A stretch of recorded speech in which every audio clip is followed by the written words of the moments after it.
It all begins with a series of letters exchanged during World War I between the Sharif of Mecca, Hussein bin Ali, and the British High Commissioner to Egypt, Sir Henry McMahon.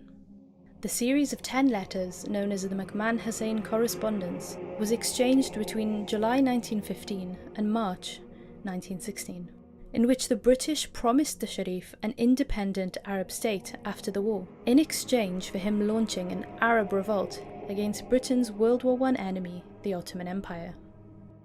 Despite disagreements in the letters about the future British and French influence in modern-day Syria and Iraq, the Sharif was sufficiently convinced of British support and publicly proclaimed the revolt on the 1st of June 1916 in Mecca. Meanwhile, British ships bombarded Ottoman fortifications along port cities of the Red Sea, and their aircrafts attacked Ottoman troops, disrupting their efforts to defeat the advancing Arab rebels.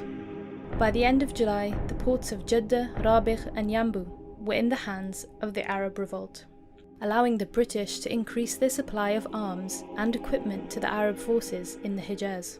They needed another plan. The Arab forces needed to attack the Ottomans' line of supply into Arabia, the Hijaz Railway.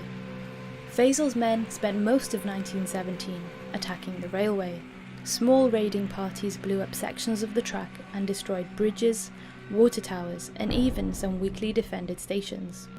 With plans to invade Palestine, the British were keen for the Arab rebels to keep Ottoman troops tied down.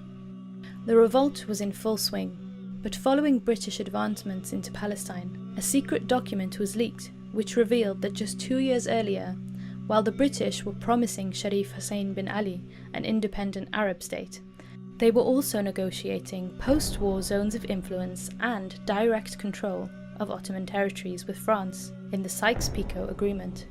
The British government had also published the Balfour Declaration, which promised the establishment in Palestine of a national home for the Jewish people. Despite tensions over these agreements, Arab forces continued to attack the Hijaz Railway and assist the British, while Arab leaders gambled that the reality on the ground at the end of the war would trump any paper agreement. For Lawrence, Filistin and his forces, the priority was now to reach Damascus before the British did.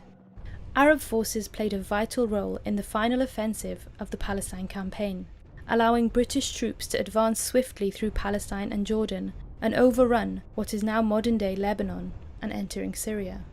To the east, Faisal's army drove northwards in the race for Damascus. They reached the city on the 1st of October 1918 to find Australian light horsemen who served alongside the British entering from another side. A month later, the Ottoman Empire agreed an armistice, and the leaders of the Arab revolt found themselves locked in tense negotiations with their former allies over the future of the region. But to no avail. In the years to come, the Middle East would indeed be partitioned up into zones, under the influence and control of Britain and France, the impact of which is still relevant today.